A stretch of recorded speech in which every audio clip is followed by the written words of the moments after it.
Something tight forms before the thought does. Not pain exactly, more like a pressure that doesn't know where to go. The room feels the same, the sound is normal, but inside something has already pulled back. There is a pause that wasn't chosen, a stillness that feels heavier than motion, like the body stopped first and the mind hasn't caught up yet. It doesn't arrive with anger, it doesn't announce itself, it just settles. At first it feels small, easy to ignore, easy to override. You tell yourself it will pass, that it always does, and maybe it does, but something else stays behind. There's a quiet calculation that begins without words, a soft scanning, a noticing of tone, of timing, of what wasn't said. The heart doesn't harden yet. It thins. There is still care, still attention, still that reflex to move toward instead of away. But it costs more now. That cost isn't dramatic. It doesn't show on the outside. No one would point to it and say something is wrong.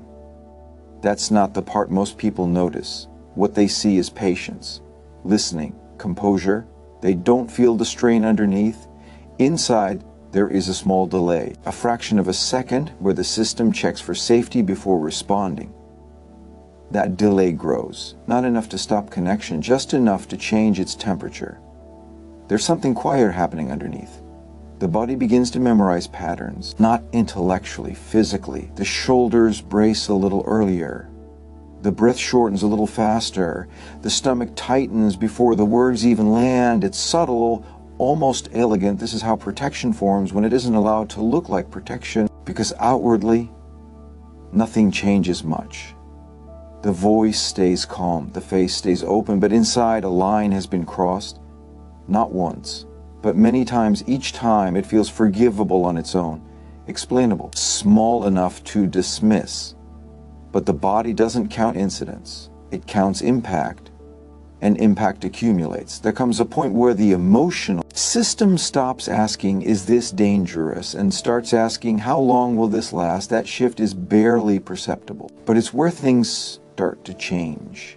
Care begins to feel heavier. Attention feels taxed. There's a growing sense of emotional fatigue that sleep doesn't touch.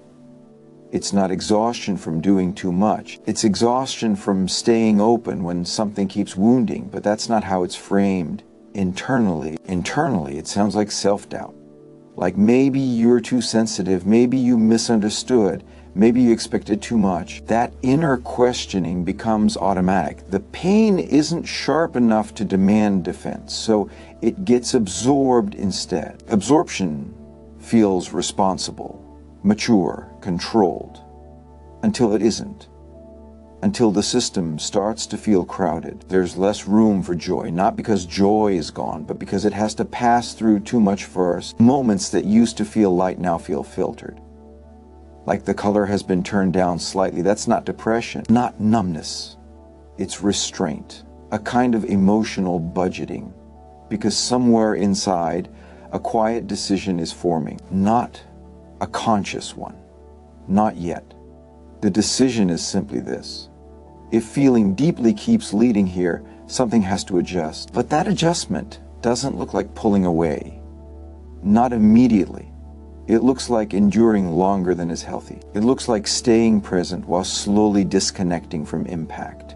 This is where the contradiction lies. On the outside, there is still warmth, still generosity, still listening. On the inside, there is distance growing centimeter by centimeter. That distance isn't cold, it's careful. It's the kind of space that forms when care hasn't been protected, so it learns to protect itself quietly. The emotional system starts to reroute.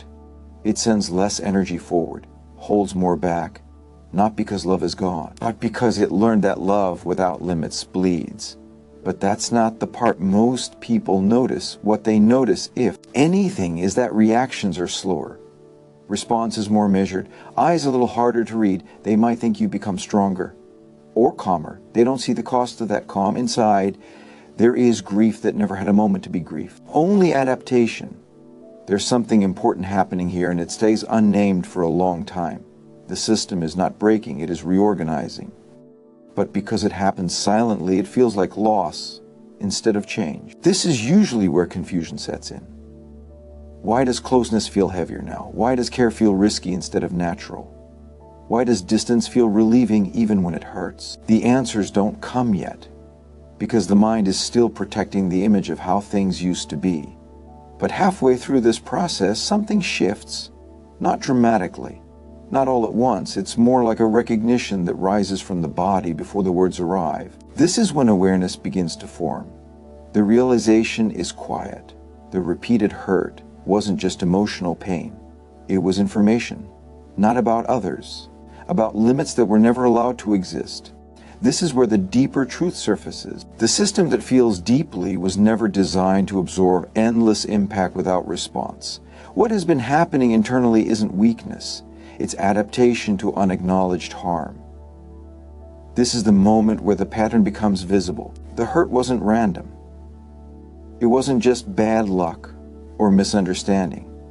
It was the result of staying open without protection. Not because you didn't know better, but because your wiring prioritized connection over self-preservation. This is where the word empath finally makes sense without needing to be said loudly. The internal shifts were not signs of becoming colder. They were signs of the nervous system learning boundaries without language. Distance wasn't rejection, it was recovery. The fatigue wasn't failure, it was the cost of carrying what should have been shared. This awareness doesn't bring relief immediately, it brings gravity. Because now you can see that what changed inside wasn't your ability to care. It was your willingness to stay unguarded. That change is permanent in small ways. You don't unlearn it. Once the body understands that repeated hurt is possible in connection, it never fully forgets. But it also doesn't shut down. It becomes selective, not intentionally. Instinctively, energy flows differently now toward places that feel reciprocal, away from places that require endurance instead of presence. This isn't bitterness, it's discernment formed through pain. By the end of this process, something settles, not peace, not closure, just clarity without noise. You move slower emotionally, but more honestly. You feel deeply still, but you no longer offer that depth where it dissolves you. The internal world becomes quieter, less crowded. There is space again, not because nothing can hurt you now, but because the system finally learned that it doesn't have to accept everything to stay connected. The tenderness remains, it always does, it just lives behind a door now, one that opens with trust instead of habit. And that quiet shift, the one no one else sees, is what changes everything.